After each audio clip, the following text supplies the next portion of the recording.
저희 개신교 교회 가운데에 가장 오래된 교회가 어딘 줄 아셔요? 천주교 말고요. 개신교 교회 가운데 가장 오래된 교회는 저기 한번 뒤져보니까 1885년도에 세워진 교회들이더라고요. 세 가지 교회가 있던데 하나가 세문안교회, 그 다음에 정동제일교회, 그 다음에 인천 내리교회 이렇게 되어 있는데 이 세 교회가 전부 다 1885년도에 세워졌습니다. 그런데 다 7월 달인데 며칠 차이예요. 세문안교회는 7월 2일, 정동제일교회는 7월 17일, 인천 내리교회는 7월 29일. 어떻게 며칠 사이로 이렇게 다 설립이 됐습니다. 저희 다사랑교회는 오늘 창립 18주년을 맞이해서 18살이 됐습니다. 예, 세상으로 말하면 수능 준비하는 고3입니다. 고3. 네. 10살 미만의 어린아이 교회도 아니고요. 40, 50대 되는 장년 교회도 아니고 또 8, 90대 된 노인 교회도 아닙니다. 아직 20도 안 된, 20살도 안 된 전도 유망하고 앞길 창창한 청년 교회입니다. 할렐루야. 우리 옆에 있는 분도 한번 인사했으면 좋겠습니다. 이렇게 한번 인사하겠습니다. 우리 다사랑교회 다니면 다 청년이죠? 이렇게 한번 인사하겠습니다. 청년이요, 생일 축하합니다. 할렐루야. 네. 별로 그 청년이란 말에 감동이 없으신가 본데 우리 다사랑교회 다니면 다 청년입니다. 할렐루야. 네. 젊은 교회입니다. 오늘 창립 18주년 맞이해서 여러분과 함께 새 일을 행하실 하나님을 기대하라 라는 제목으로 말씀 증거하겠습니다. 제가 지난 6월 특별 새벽 기도 때에 짐 콜린스가 지은 Good to Great라고 하는 책을 소개한 적이 있었습니다. 미국의 경제 잡지인 포춘지가 500대 기업을 선정했는데 그 기업을 중심으로 해서 위대한 기업으로 도약한 그런 기업들을 중심으로 다른 기업들을 이제 분석한 거예요. 그래서 위대한 기업이 되는 조건들을 제시했습니다. 그래서 단지 이윤을 내는 좋은 회사는 많지만 위대한 기업으로 장기적으로 인류에 기여하고 사회에 기여하는 그런 위대한 기업은 많지 않다는 거예요. 여러분, 그래서 이 책을 통해서 좋은 회사에 만족하지 말고 위대한 회사로 발돋움하라. 그런 차원에서의 이 책입니다. 여러분들 이 책이 참 재밌는데 총 9장으로 되어 있어요. 안에 챕터가. 근데 1장의 제목이 뭐라고 되어 있냐면 이렇게 되어 있습니다. 한번 영어로 제가 한번 써왔는데 Good is the enemy of great 이렇게 되어 있어요. 네, 나왔습니다. 스펠링이 안 틀렸죠? 네. Good is the enemy of great. 해석해보면 위대함으로 가는 가장 큰 적은 바로 좋은 것입니다. 우리 교회 안에 제가 이 Good to Great를 지금 비전으로 제시하고 강조하고 있는데 이런 분들이 계실 수 있을 것 같아요. 지금도 좋은데 뭐 굳이 위대해질 필요가 있냐? 그죠? 예수 믿고 건강하고 평안하고 부족함이 없는데 또 무슨 일을 벌리려고 그러냐? 여러분, 이런 생각들이 뭐예요? 위대한 교회로 가는데 장애물이 된다는 거예요. 여러분, 위대한 교회는 어떤 교회냐? 많은 성도들이 모이고 또 큰 예배당을 소유한 교회가 아니고 여러분, 위대한 성도님들이 계신 교회가 위대한 교회입니다. 여러분, 위대한 성도는 어떤 성도냐? 이 땅에 많은 가치 있는 일들이 있고 위대한 일이 있지만 하나님 앞에 쓰임받는 일이 가장 위대하다고 생각되는 성도들입니다. 여러 가치 있는 일들이 있지만 여러분, 모든 사람들이 가지고 있는 은사가 다양하고 사명도 다르지만은 분명한 것은 하나님께 쓰임받는 삶은 어떤 형태로든지 어떻게 해요? 하나님 사랑과 이웃 사랑으로 나타나게 되어 있어요.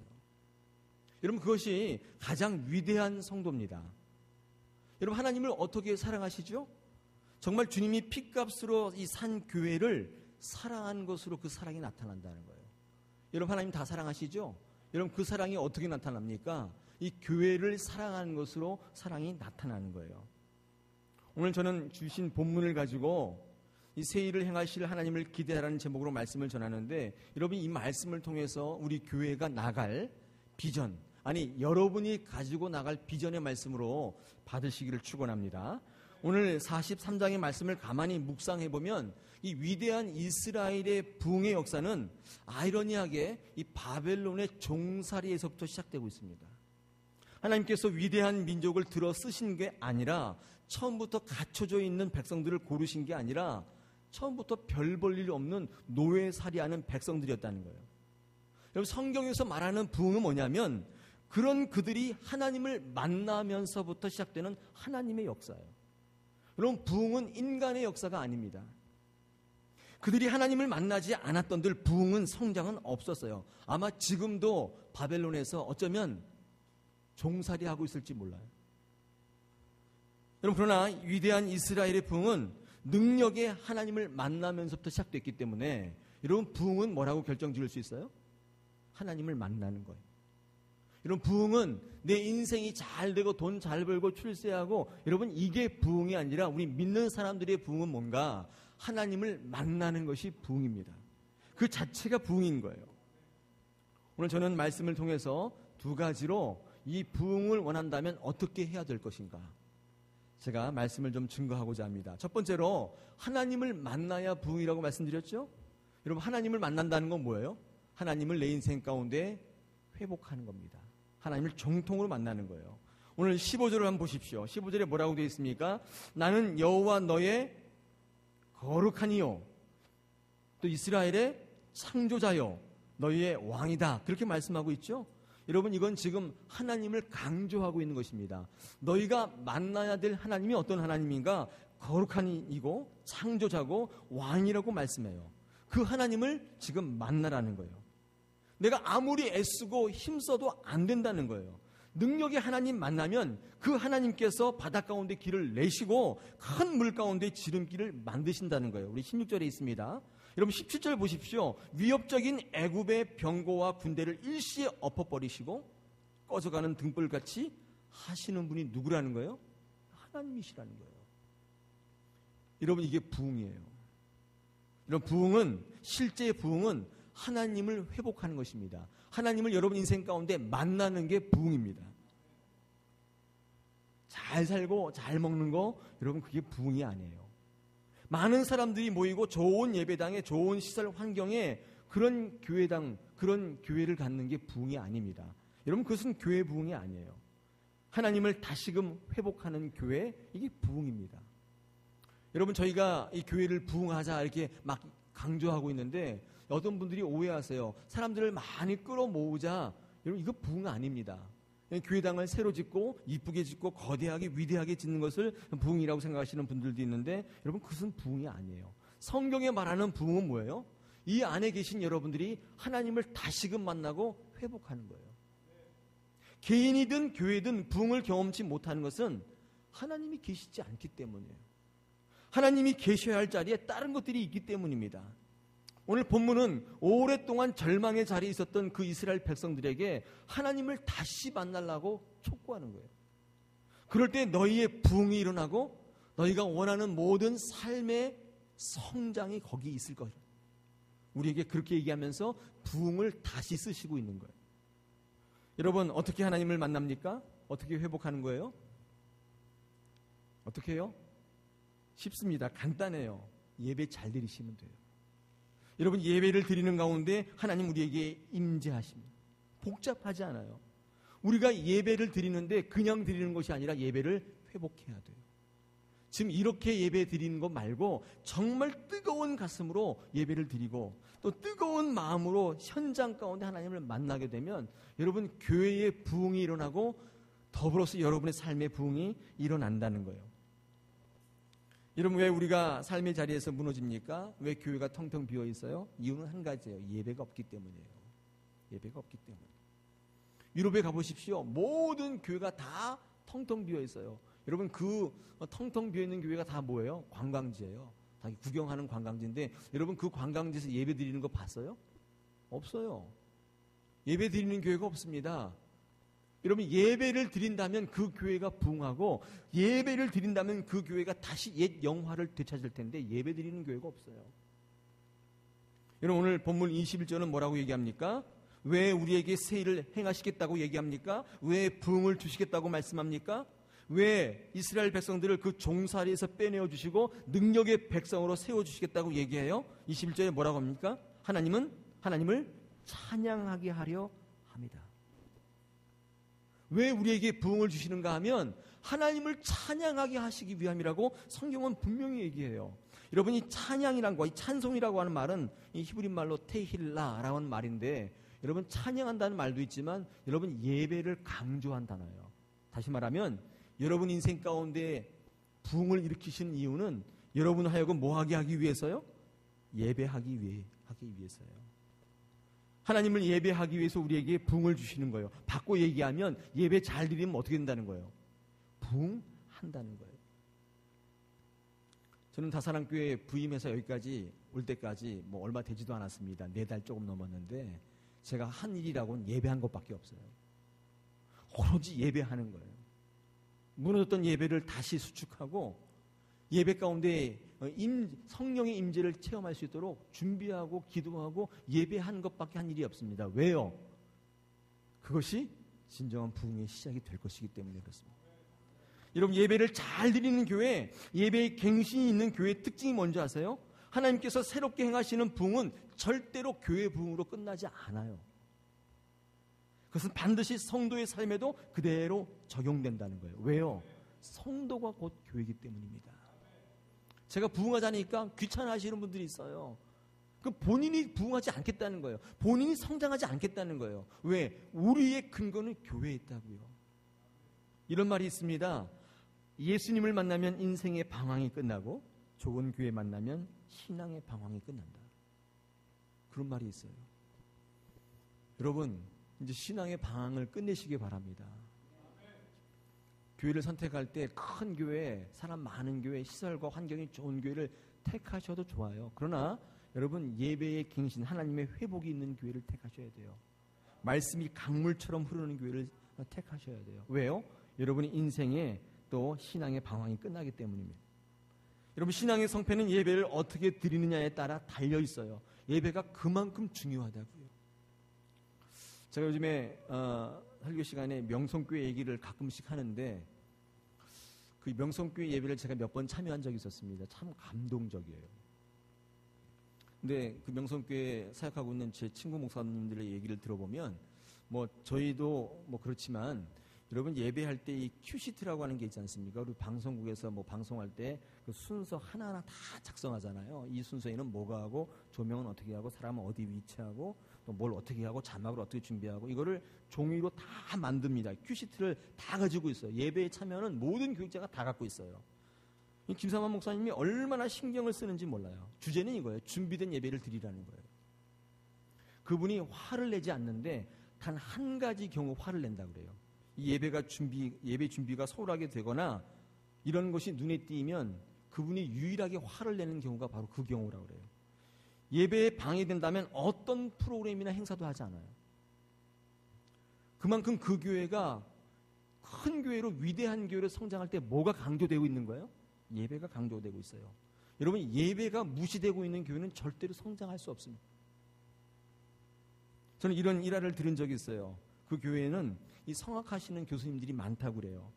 큰 교회니까 뭔들 많지 않겠습니까? 아무튼 성악하시는 분들이, 교수님들이 많은데 이름만 딱 대면 아시는 분도 있는데 유명한 성악하시는 분이 예배 시간에 특송을 하셨다는데 이분이 성악할 때 이 악보를 들고 하셨대요. 근데 그날 저녁에 교육자 회의 때 김상환 목사님이 그 교수님, 그분은 다시는 예배에 세우지 말라고 그러더래요. 그래서 목사님들이 너무 좋은데 왜 그러세요? 그분 되게 유명한 분이시고 TV도 나오시고 굉장히 좋다고. 그랬더니 김상환 목사님이 그렇게 얘기하시더라는 거예요. 준비되지 않았다는 거예요. 아니 악보 들고 이렇게 찬양할 수도 있지 않겠습니까?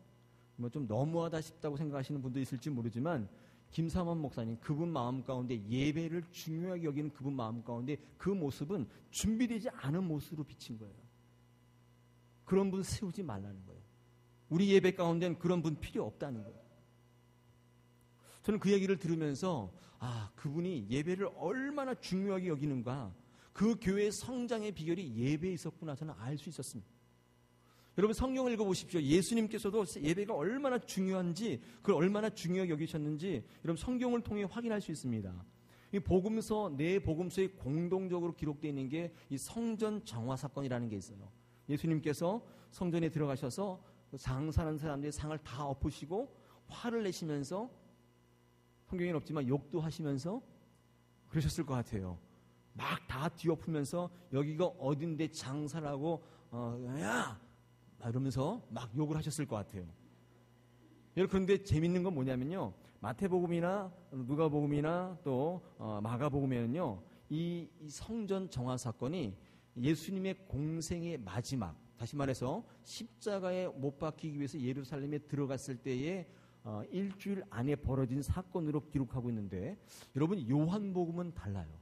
여러분, 요한복음은 이 성전 정화 사건이 어디에 기록되어 있냐면 요한복음 2장에 기록되어 있어요. 다시 말해서 가나의 혼인잔치 그 기적과 더불어 처음에 소개되고 있어요. 여러분, 요한의 신학은 뭘 강조하고 있는 거예요? 예수 그리스도의 이 예배를 중요하게 여기는 사건. 여러분, 이것으로 시작해서 성전의 사건으로 맞춰요. 여러분, 예수님께서 얼마나 예배를 중요하게 여기셨는지에 대한 요한의 신학이 반영된 거예요. 여러분, 예배가 얼마나 중요합니까? 예수님이 그토록 중요하게 여겼던 예배는 우리는 어떻게 드리고 있습니까? 여러분, 준비된 예배를 드리셔야 돼요. 제가 저희 교회 설교를 했으니까 한번 말이 났으니까 한번 권면드리고 싶어요. 여러분, 저희 교회 예배가 몇 시예요? 11시예요. 우리 주영재가 앞에 찬양 인도하는 건 예배가 아닌 게 아니에요. 그 예배라고요.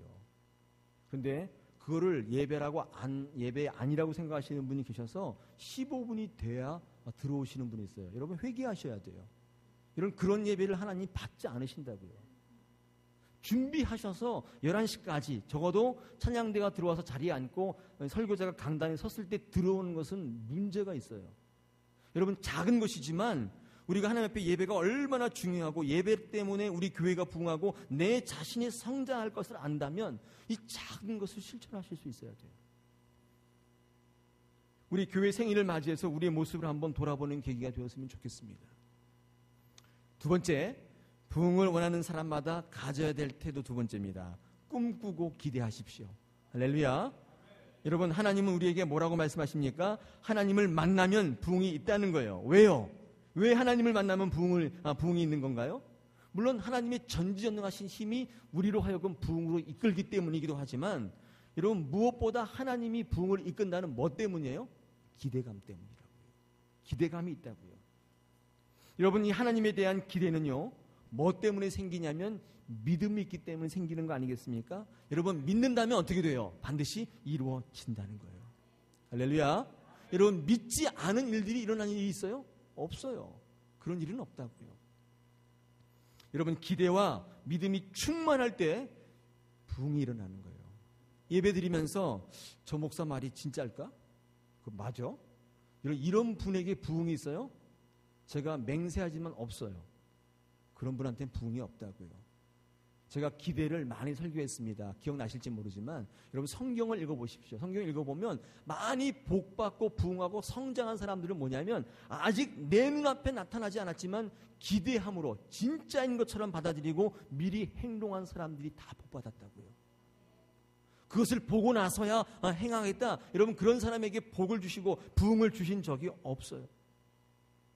여러분, 부흥을 원한다면 뭐 하라고요? 하나님을 꿈꾸고 기대하십시오. 오늘 20절에 보니까 이렇게 되어 있죠. 내 백성들, 내가 택한 자들에게 마시게 할 것이다. 하나님께서 부흥을 주시는데 누구를 부흥시키겠다고 딱 못 박아 얘기하세요? 내 백성들, 내가 택한 자들, 딱 못 박아서 얘기하세요. 여러분, 왜 이렇게 복을 받고 부흥을 할 사람들을 딱 못 박아 얘기하는 것입니까? 왜 대상을 분명히 하시는 거예요? 기대를 주시는 거예요. 여러분, 생각해 보십시오. 만약에 정부에서 직장인들에게 세금을 면제해 주겠다고 발표했다고 칩시다. 여러분, 누가 기대해요? 면세의 혜택을? 백수들입니까? 자영업자들? 사업하는 사람들? 누가 기대해요? 직장인들이에요. 대상을 딱 못 박았다는 것은 뭐예요? 다시 말하면, 바꿔 얘기하면 기대하라는 거예요. 누구에게 준다? 내 백성들, 내가 택한 자들에게 마시게 하실 것이다는 거예요. 여러분, 기대하십시오. 하나님께서 여러분을 부흥시키시고 이 교회를 부흥시키셔서 이 교회가 행할 일들을 한번 상상해 보십시오. 저는 새벽 기도 끝나고 기도할 때 항상 그렇게 상상합니다. 우리 교회가 열방을 향하여 하나님 교회된 것을 선포하고 또 많은 사람들에게 복음을 전파하고 위대한 교회로 도약하는 것을 항상 상상해요. 기대해요. 할렐루야.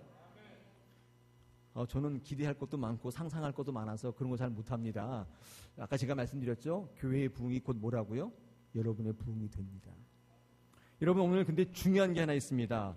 오늘 본문을 한번 살펴보니까 제가 동사들을 한번 쭉 봤는데, 여러분 14절 한번 보십시오. 14절에 도망하여 내려가게 하리라, 그렇게 되어 있죠. 16절 보니까 지름길을 내고, 이렇게 되어 있습니다. 17절에 보니까 등불 같게 하고, 19절에 세일을 행하고 사막에 강을 내고, 그죠? 예, 저를 보지 마시고 성경을 확인하십시오. 20절에 보니까 마시게 할 것이고, 21절 보니까 심지어는 하나님께 대한 찬양과 예배도 드리게 하신다, 이렇게 있습니다. 여러분, 동사가 다 뭐예요? 이 사역 동사라고요. 다시 말하면 하나님이 하신다는 거예요. 하나님께서 부흥의 주체이시기 때문에 우리더러 뭘 하라는 게 없어요. 다 하나님이 하시는 거예요. 부흥하는데 나의 역할은 없어요. 근데 단 한 가지, 18절에 보니까 우리가 해야 할 게 하나 있어요. 뭐예요? 이전 일은 기억하지 않고 옛날 일을 생각지 않는 것은 하나님이 하시는 게 아니에요. 내가 해야 돼요. 여러분, 이건 사역동사가 아니에요. 하나님의 주어가 아니에요. 내가 주어로 쓰인 동사들이에요. 여러분, 꿈꾸고 기대하는 것으로 부흥은 시작되지만 내가 꼭 해야 할 일이 있는데 그건 뭐예요? 이전 일들을 다 스톱시키는 거예요. 이전엔 내가 살던 삶의 패턴을 중지시키는 거예요. 내가 살던 페이스를 다 중지시키는 거예요. 하나님으로 온전히 기준을 삼는 거예요. 모든 근거를 하나님께 두는 거예요. 과거를 얘기하면 안 돼요. 이렇기 때문에 뭐 그렇게 하지 말라는 거예요. 다 끊어버리라는 거예요. 하나님이 부흥을 주시는 우리가 유일하게 해야 될 일은 뭐예요? 과거 일들을 다 끊어버립니다. 매듭을 지으라는 거예요. 매듭을. 제가 새벽기도 때 이런 예를 든 적이 있는데, 여러분, 대나무 예를 제가 들었어요. 대나무는 식물학적 분류에서는 뭐예요? 벼목, 벽과에 속하는 식물이에요. 근데 여기에 속해 있는 것들이 뭐가 있냐면 벼, 갈대, 이게 다 똑같은 과거든요. 그럼에도 불구하고 왜 대나무에만 나무가 붙어 있어요? 벼나무 그러면 안 돼요? 벼나무. 예전에 우리 초등학생들이 그 논에 탐방 가면 벼나무네, 그런 거 제가 들은 적이 있는데, 여러분, 벼나무가 아니라 이 대나무인데 왜 벼나무, 갈대나무 하지 않고 유독 대나무에만 나무가 붙어 있는 줄 아세요? 이 대나무는 강함이 있기 때문이에요. 강하다고요. 이런 대나무가 강한 까닭은 높게 자라기 때문이 아니라 이 매듭이 있다는 거예요.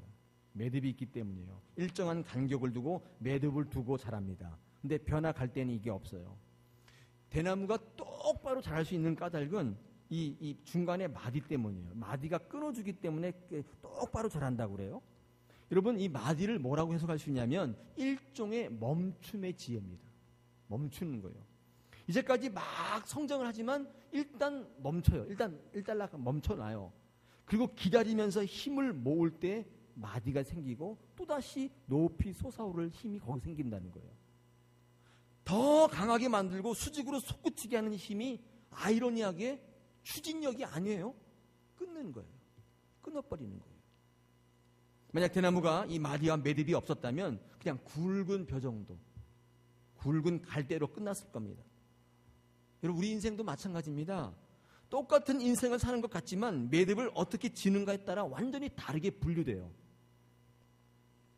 제가 새벽기도 때 이걸 많이 강조하는데, 여러분, 새벽기도 하는 분들이 왜 위대한 줄 아세요? 새벽기도 안 하는 분들은 위대하지 않다, 그런 얘기가 아닙니다. 예, 그분들도 위대해요.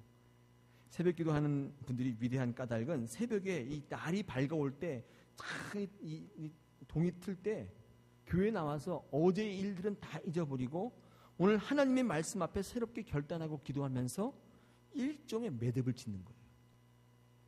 어제 정말 싫은 기억이 있지만, 어제 정말 기억하기도 싫은 참혹한 기억이 있지만 다 끊어버리는 거예요. 언제? 새벽기도 때. 그리고 선포되는 말씀을 통해서 어떻게 해요? 새롭게 비전을 삼는 거예요. 여러분, 이게 뭐야? 매듭을 짓는 거라고요. 여러분, 그런 분들은 성장하는 거예요. 쭉쭉쭉 뻗어 올라가는 거예요. 생각해 보십시오. 계속적으로 한 주간의 삶을 직장에서 집중해서 살면 능률이 오를 것 같지만 여러분, 멈춤의 지혜가 필요하다고. 하던 일을 잠시 멈추고 힘을 모아야 돼요. 여러분, 그럴 때 인생에 마디가 생기고 그 인생이 강력해져요.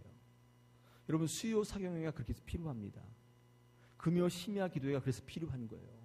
이런 피곤해서 일이 있어서 거기 안 나오게 되면 어떻게 해요? 이 마디가 생기질 않아요. 하나님의 말씀으로 마디를 자꾸 끊어주셔야 되는데 이 마디가 없다면 성장이 이루어지지 않는다는 거예요. 믿음의 삶도 똑같습니다. 비록 연약한 모습의 삶이지만 진리의 말씀으로 매 순간 삶을 매듭지어 가면 어떻게 해요? 강한 신앙으로 클 수 있어요. 그럼 강한 신앙이 될 필요가 있는 게 뭐예요? 부흥이 일어난다 그 말이에요. 하나님의 말씀으로 삶의 매듭을 짓는다는 것은 무엇을 뜻하는가? 매 순간마다 내게 다가오는 반복되는 일상의 삶을 주님의 말씀으로 매듭을 짓고 해석하는 거예요. 거기다가 의미를 부여하는 거예요. 내 행동을 평가하는 거예요. 뿐만 아니라 지나간 일들의 발목을 잡히거나 얽매이는 것이 아니라 하나님이 새롭게 행하실 일을 기대하는 거예요. 이 매듭을 짓는 거예요. 그거 얼마나 중요해요. 안 중요할까요? 너무 중요하겠죠. 할렐루야. 충격을 받으셨나요? 이게 다들 가만히 계신 여러분 꼭 매듭을 지으십시오. 어디서 지으십니까? 교회에서. 말씀으로 의미를 부여하고 멈춤의 지혜가 필요하다는 거예요. 자, 근데 여러분 이렇게 의미를 부여하고 매듭을 짓고 하는 것도 굉장히 중요하죠. 기대하고 상상하고 하나님 앞에 바라는 것도 굉장히 중요합니다. 그런데 더 중요한 게 또 한 가지가 있어요. 여러분 이 매듭을 짓는데 여러분 거기에 우리가 함께 모여 참여하지 않으면 대나무만 하나 덜렁 서 있다고 생각해 보시죠. 그게 얼마나 썰렁해요.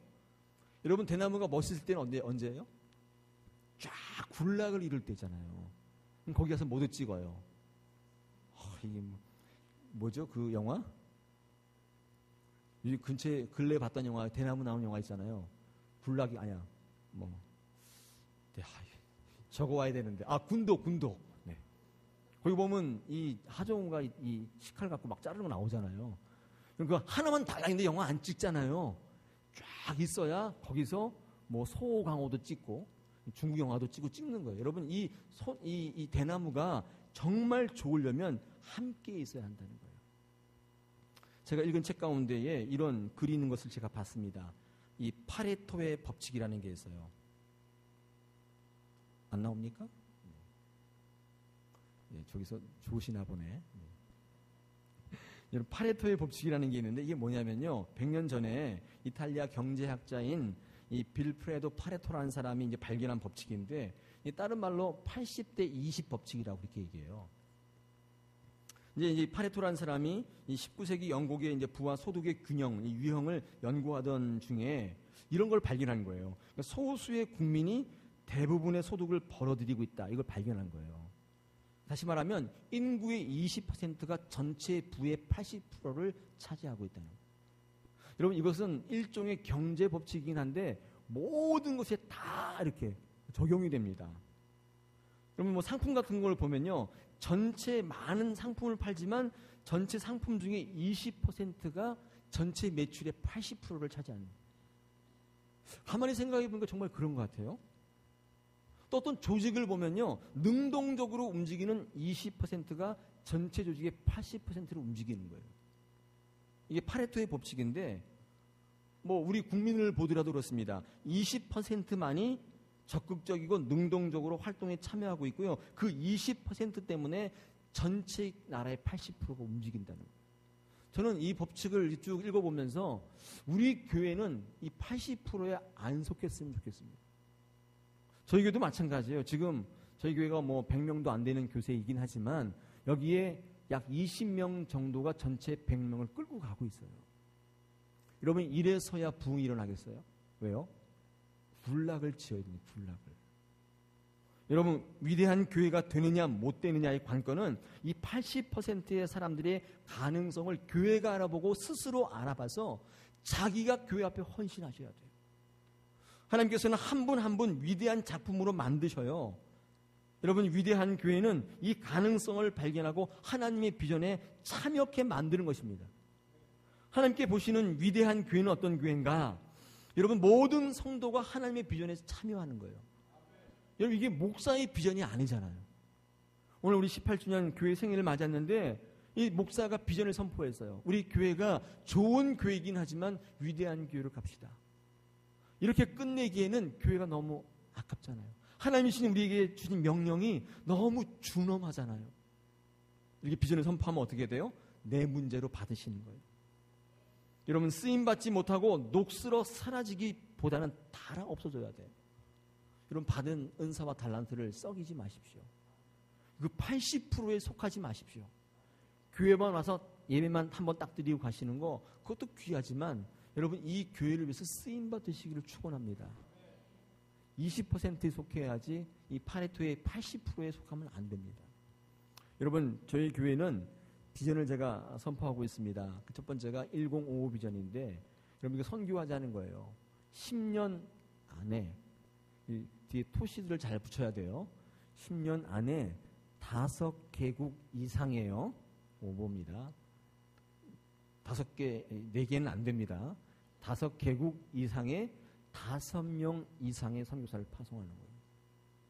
여러분, 제가 선교 지향적 목사인데, 여러분, 이 선교는 제가 꿈꾸는 선교가 있습니다. 그건 제가 우리 장로님들한테 다 얘기했지만 미션 비즈니스라는 선교인데, 여러분, 우리가 지금 채택하고 있는 선교는요, 옛날 초기에 그 네비어스 선교 정책이라고 해서 우리 그 선교 북장로교회에 있는 그 네비어스 선교사를 통해서 받은 선교 정책입니다.